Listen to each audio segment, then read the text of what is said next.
Hey tribe, welcome back.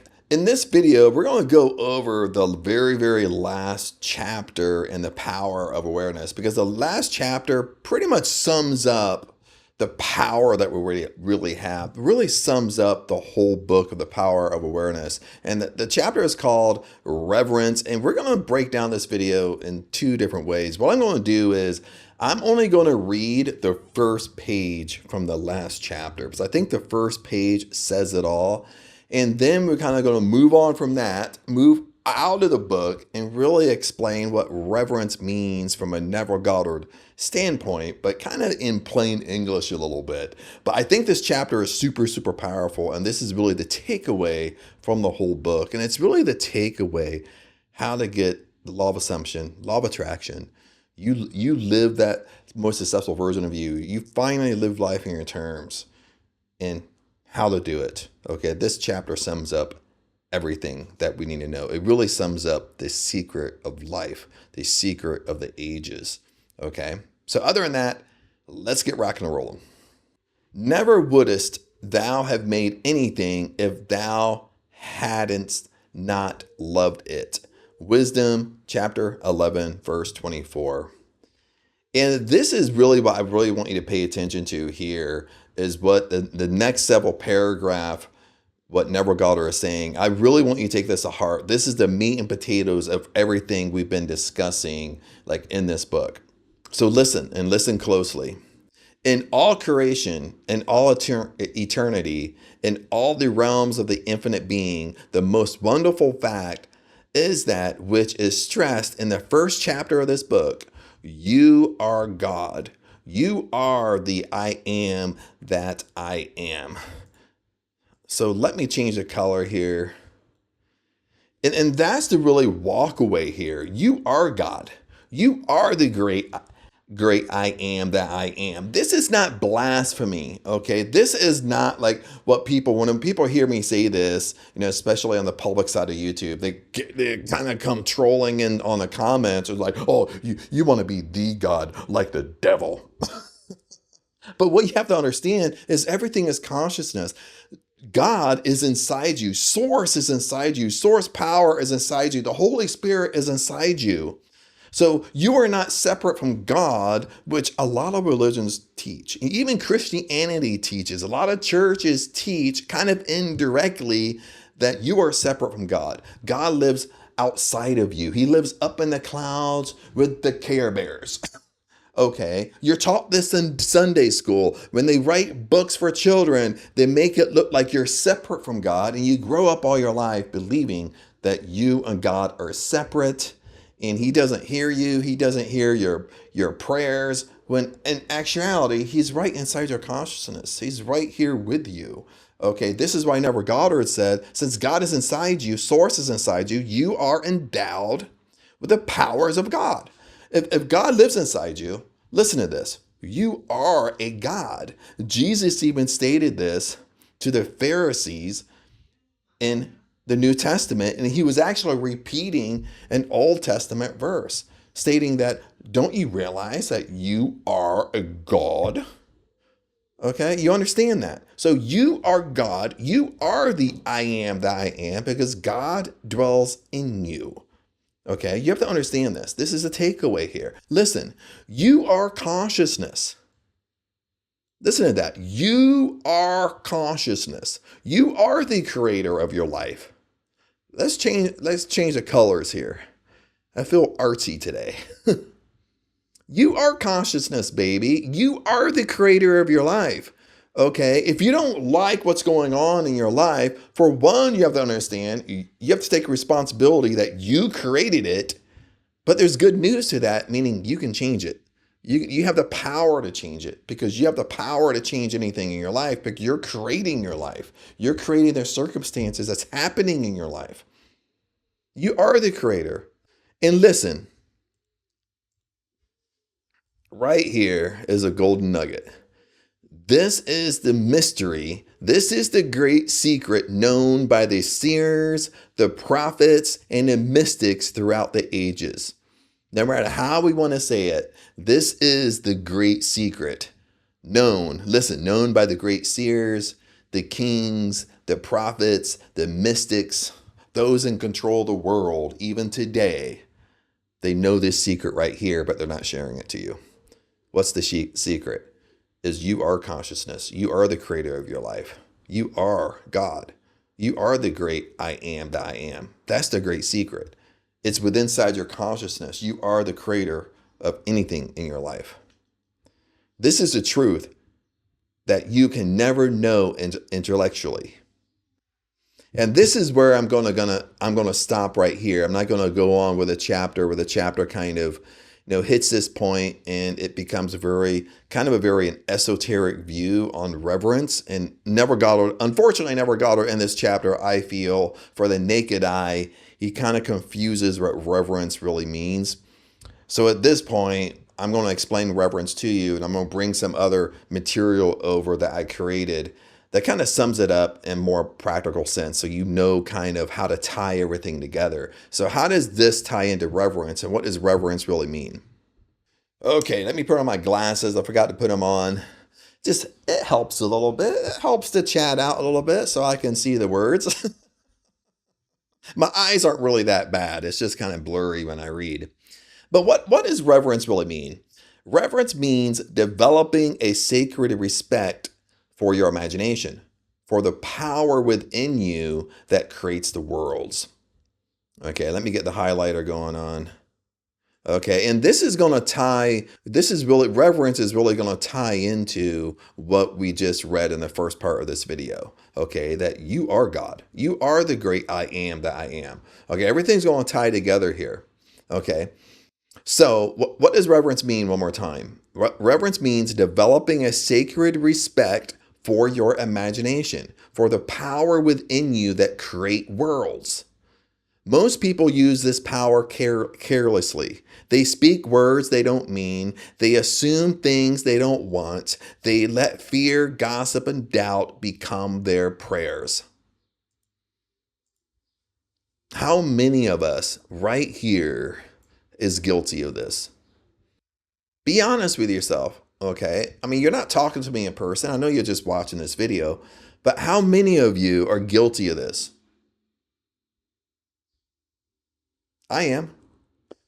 You know what I mean? I'm guilty of this. I'm guilty of using my power that I have carelessly. I'm guilty of speaking words that I don't mean. You know what I mean? I'm really guilty of that one. When we get frustrated, we get mad, we get arguments, and we say things we don't mean. I'm guilty of that. I'm guilty of, really guilty of assuming things I don't want to happen in my life, going inside my imagination and making up imaginary arguments, imaginary fights with people, imaginary arguments with my boss at work. I'm guilty of that. I mean, really, I'm guilty of this. You know what I mean? This is almost like Neville Goddard wrote this only for me. You understand? And Neville Goddard didn't write this. I put this together, but just to kind of make it more, what does reverence really mean? Make it more of a practical sense today so you can really understand this stuff. Okay. I'm guilty of letting fear, doubt, worry, and fear creep in. I'm guilty of gossiping and doubting, which become my prayers and what I ask for. I'm guilty of that. I'm guilty of everything here. And I would only assume that you are too. You see, what Neville is really saying, be reverent with what you think and feel. Now, what's reverence really mean again? Okay, let's tie this together. I feel like really teaching today.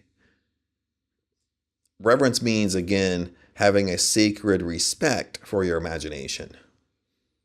Okay. So, and I know I'm going back and forth with colors, but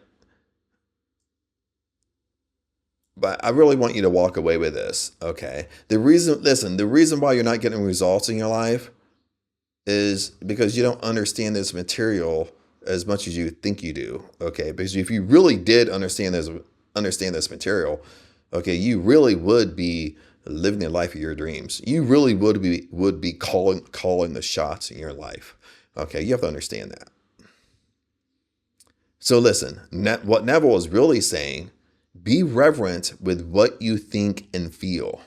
Have a deep, deep respect. He said a sacred respect, a spiritual respect. Okay, sacred is such a strong word here to what you think and feel, because you're not the victim. Remember, you're not the victim. You're not the victim of your circumstances. You're the creator. Listen, you're not the victim, you're the creator. But it means both ways. See, you're the creator of your circumstances, no matter if you like them or not. If you don't like them, you're not the victim, you created them. But the great news is, like I said, since you are the creator, you can change them. You could change your life like that. Now, by Neville Goddard standpoints, how do you change your life? Do you remember? Unless you're just jumping into this video randomly. Okay, how do you change your life?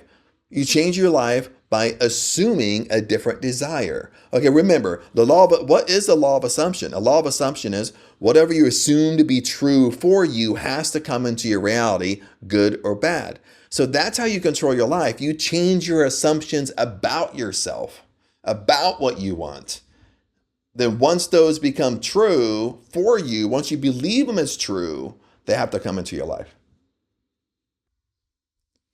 You see, every thought is an act of worship. Every assumption is a decree.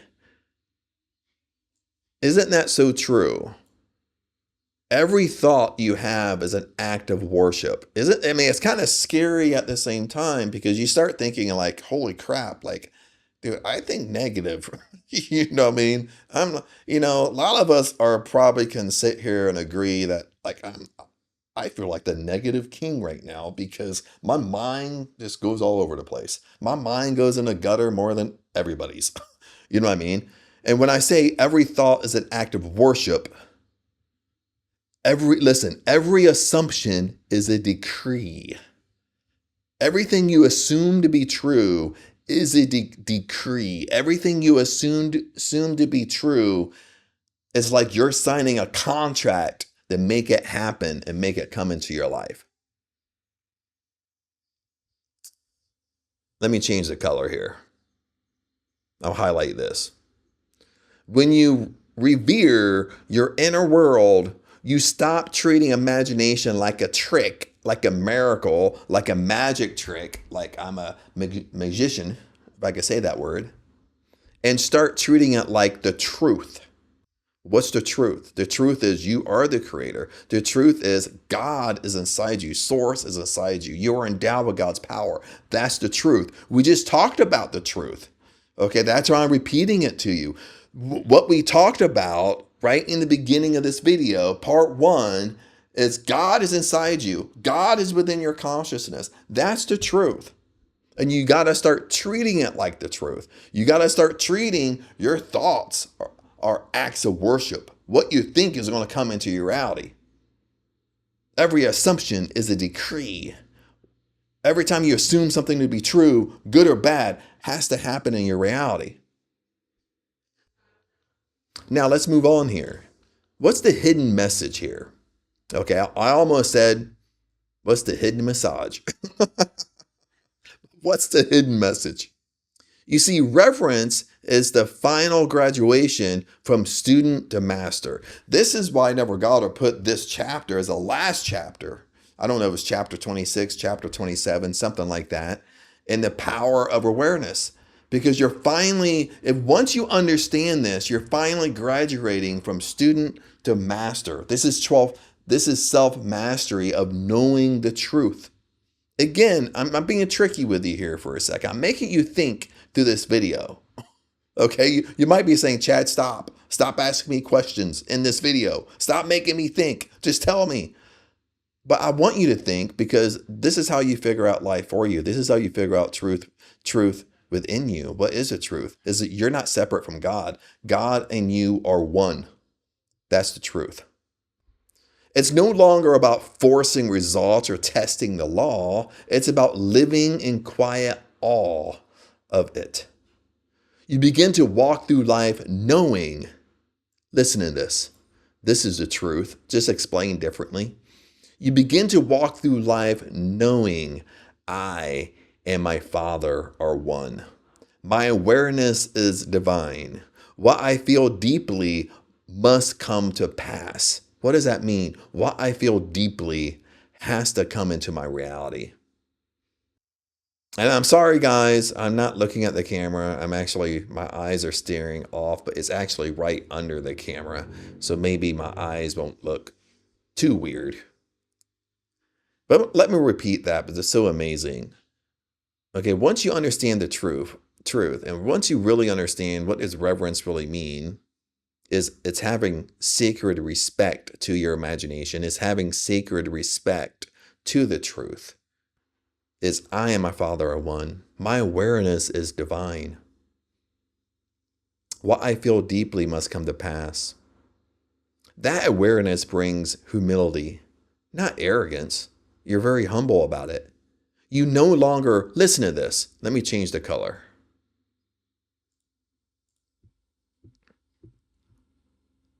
Listen. You no longer beg, chase, and hope. You create consciously, calmly, and gratefully. Listen to that one more time.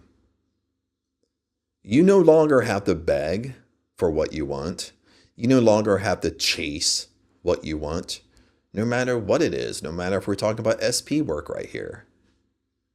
And you don't no longer have to hope that it's going to come to you. Okay, now you might just be coming into this, okay, you might just falling on this video. But remember, nothing is outside of you, everything is within you. Every answer you seek about yourself is inside you. You just have to be confident to listen to yourself, listen to your intuition, listen to your gut feelings, okay? Because that will guide you. Your own subconscious mind, your own spiritual mind will guide you, okay? Nothing is outside of yourself. This is what Neville Goddard was explaining in the whole book of Power of Awareness. Does that make sense? It's that nothing is outside of you, okay? Stop. When we try to manifest what we want, we start to automatically control the how. Now, how can I do it? How can I get it? What can I do to make this happen faster? Okay, but all those thoughts I just described here is you going outside of yourself. What Neville said in the Power of Awareness, somewhere in the Power of Awareness, is that you can do nothing. You can't do anything to speed up the law of assumption, to speed up what you want. You can do nothing because it's all within you. It's all consciousness. It all comes down to what you assume to be true for you has to come into your reality and you can't stop it. This is Neville Goddard talking, not me. Okay, I'm just paraphrasing Neville Goddard through the law of assumption. Okay, but the point here is you no longer beg, you no longer chase, you no longer hope. You create. And how you create it consciously. How you create is you go inside your imagination. Your imagination is your 4D world. And listen, the good news is if you can see it inside your imagination, it can come to you. That's the power you have. But your imagination, Neville Goddard, since we're all Neville Goddard right here, Neville Goddard linked your imagination to God. That's how God communicates through you, through your imagination, through intuition, through gut feelings. And you follow how you take action. You actually take intuitive action. You listen to your intuition. You listen to your gut feelings. And you take action on those. And the great news is you do it calmly and gratefully. Remember, your power is being calm. And I said this in other videos, my friends, isn't it weird how when we watch movies? And right now, I'm actually rewatching the Stranger Things because a new season, I don't know if season 5 or season 6 is coming out, whatever season they're on. And I'm actually rewatching it with Aang because Aang never saw it. And, even in the Stranger Things, even in all the Marvel movies, isn't it kind of weird how Hollywood kind of communicates superhero powers? Or powers when the little girl has these unique powers in Stranger Things. Isn't it really weird that she has to be mad to use her powers? Okay. And she's so mad, her nose bleeds to use her powers. It's taking up so much energy from her. And isn't it so weird, like in Marvel movies, they have to be mad and angry to, most of them, to use their superpowers. Even like your Incredible Hulk. Okay, how does he get his superpowers? He has to get mad and angry. Okay. But in consciousness, and honestly in real life, and I don't know if they do this on purpose. Okay, I don't want to go down this rabbit hole. But in real life and consciousness, when you're mad and angry, you actually get weaker. You don't get more powerful, you actually get weaker. In consciousness, you're way more powerful at a calm state, at a grateful state, going with a flow state. Your power is being calm. Okay? Does that make sense? I don't have to be angry to be powerful. And hopefully that makes sense. But in short, as we wrap up this video, because I've really been picking this stuff apart here in this video, but in short, to kind of wrap everything up and to kind of wrap up reverence, is reverence equals respect for the creative power within you. I love that. Reverence equals respect, sacred respect for the creative power within you. It is the final alignment between you and God, between you and Source. It's the final alignment, not as separate beings, but as one consciousness expressing itself. That's what reverence really means, my friends. But other than that, tribe and YouTube fam, thanks for hanging in. Thanks for hanging in for the entire power of awareness. So like I said, I didn't cover every single chapter in the power of awareness. I only shared what I felt that was really relevant and what I thought that would really help you out. And some chapters I went through and we read it through and we kind of pulled it apart. Other chapters I just pulled out one paragraph that was the meat and potatoes of the chapter, and that's what we discussed. Some chapters I skipped over as far as sharing it, online. But if you have questions about it, I'd love to hear your comments. We can chat it up. Shoot your questions down below. I'll help you out as much as I possibly can. Other than that, peace out and blessings to you. I'll see you at the top, and I'll see you at the next video.